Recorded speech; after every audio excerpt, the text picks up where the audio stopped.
सामना करेंगे, हम लाठी खाएंगे, हम सब कुछ खाने को तैयार है, लेकिन इस तरीके से ठगी जो देश के साथ, देश की जनता के साथ 92% लोगों के साथ जो हो रहा है, चूना लगाया जा रहा है, वो नहीं होने दिया जाएगा।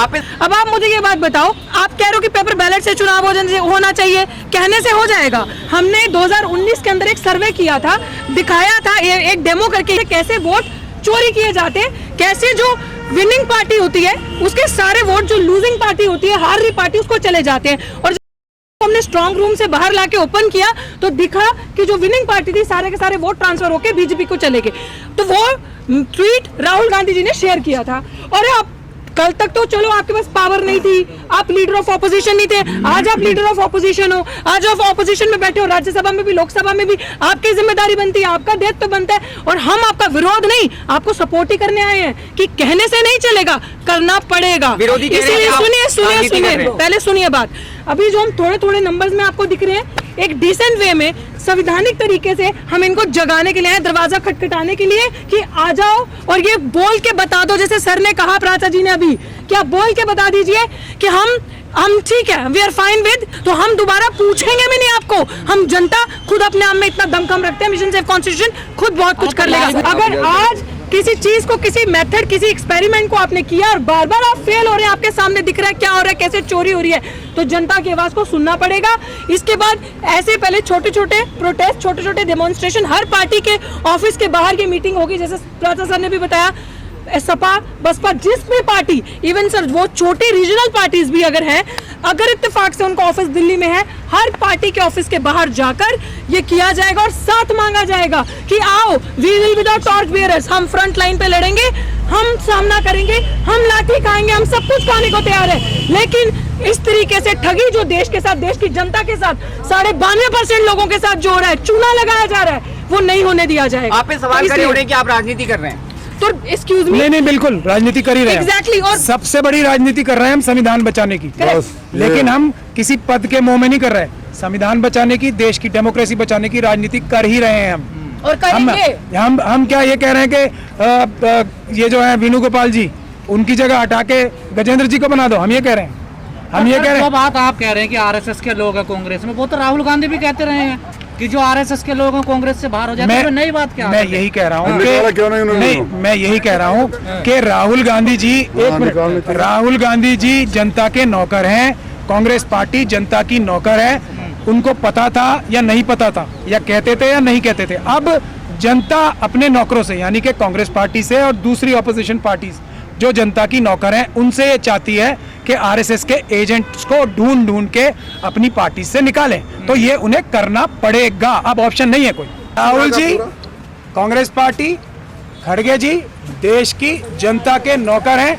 देश की जनता उनसे ये चाहती है कि जो वोट चुराने की मशीन है, इसके खिलाफ मजबूत आंदोलन में वो लीड लें, आगे आए। और जो लोग वेणुगोपाल जी जैसे और जयराम रमेश जी जैसे उनको रोक रहे हैं, उनके आगे बंदिशें लगा रहे हैं, उनको डरा रहे हैं, उनको वो साइडलाइन करें या जो भी करना करें, हमें उसमें कुछ लेना देना नहीं है। लेकिन इस लड़ाई में, देश के वोटों को बचाने की लड़ाई में उनको आना ही पड़ेगा। इसमें कोई लड़ाई कामयाब होगी आपको लगता है?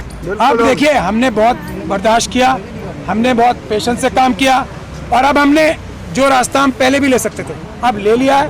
पहला हमारा जो अब निशाना है, पॉलिटिकल जो ऑपोजिशन पार्टीज हैं उसके अंदर जो स्लीपर सेल्स हैं, जो घुन की तरह, दीमक की तरह ऑपोजिशन पार्टीज को कमजोर कर रहे हैं, उनसे मुक्त कराना है। उसके बाद हर एक ऑपोजिशन पार्टी की लीडरशिप जो है अपने आप आरएसएस और बीजेपी को कंट्रोल करके और उनको देश की राजनीति में हाशिए पे पहुंचाने में सक्षम हो जाए। स्पेशल सेल को दूर करने के लिए क्या राहुल गांधी आएंगे, आपके साथ खड़े होंगे सर? आना ही पड़ेगा, इसमें कोई ऑप्शन नहीं है।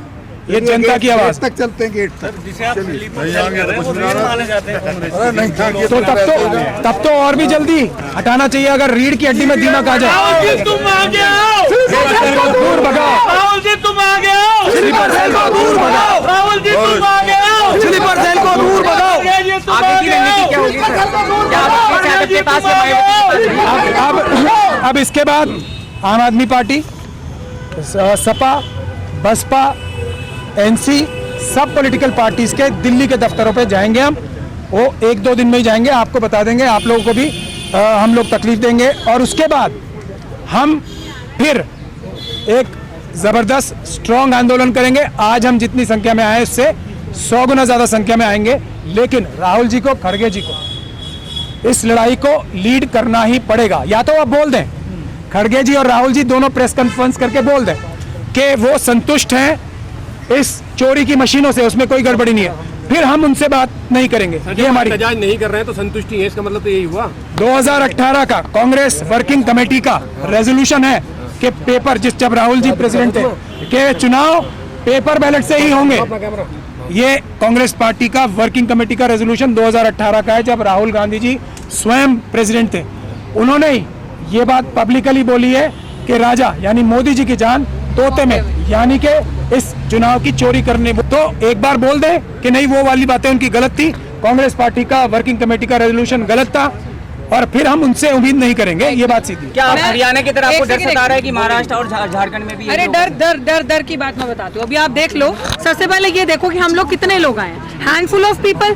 हम चाहे तो हमारे लिए कोई बड़ी बात नहीं है हजारों की संख्या में यहाँ आना। भली भांति आपने देखा है कि हम कितने लोग आ सकते हैं, कितने लोग ला सकते हैं और कितना हम में दम है। लेकिन हम बहुत पीसफुल तरीके से लिमिटेड कैपेसिटी में लिमिटेड लोग लेकर आए हैं जगाने के लिए। और बात रही भाई डर की, तो डर, और जिस तरीके से सर ने कहा कि 2018 में रेजोल्यूशन में उन्होंने ये बात रखी थी। कौन से लोग हैं जो इतनी बड़ी हिम्मत कर रहे हैं इतने बड़े हॉल में, आज के दौर में जहां इंसान इतना बेफिक्र हो गया है, बेहिस हो गया है, जिसको सिर्फ अपने लिए जिंदा रहना है, जो मिल्लत के लिए, जो कौम के लिए, जो इंसाफ के लिए बोलने को तैयार नहीं है, कैसे इतने लोग आ जाएंगे? बहुत मसरत है। मैं मुख्तसर बिल के बारे में बता दूं आपको। मैं तकरीबन 80 साल पूरे कर रहा हूं ज़िंदगी के। 50 साल से ज़्यादा सियासी गलियारों में घूमा हूं। मैंने बहुत तब्दीलियां देखी हैं। कभी हम इस मुल्क में अपनी बस्तियों में भाइयों की तरह रहते थे, आज हम उसी इलाके में एक गुनहगार की तरह बस ज़िंदगी बसर कर रहे हैं। अब तो देशद्रोही भी हो गए हैं। हमने ऐसे ऐसे लोगों को देखा जो हमारे साथ थे और फिर अपनी सियासी ज़िंदगी बनाने के लिए हमको किस्मत के हवाले कह गए। जो लोग पाकिस्तान चले गए उसका इल्ज़ाम हमें दिया गया। हम मानते हैं जो पाकिस्तान गए वो महाजिर हो गए, अपनी ज़िंदगियां बना ली, लेकिन हमने तो अपना खून बांटा था। हमने तो जिना को मना किया था, उनको ठुकराया था। हमने लियाकत अली खां को नहीं माना था। हमने नेहरू और गांधी और आज़ाद को माना था, अपने खून को बांटा था। अगर हम जिना के साथ जाते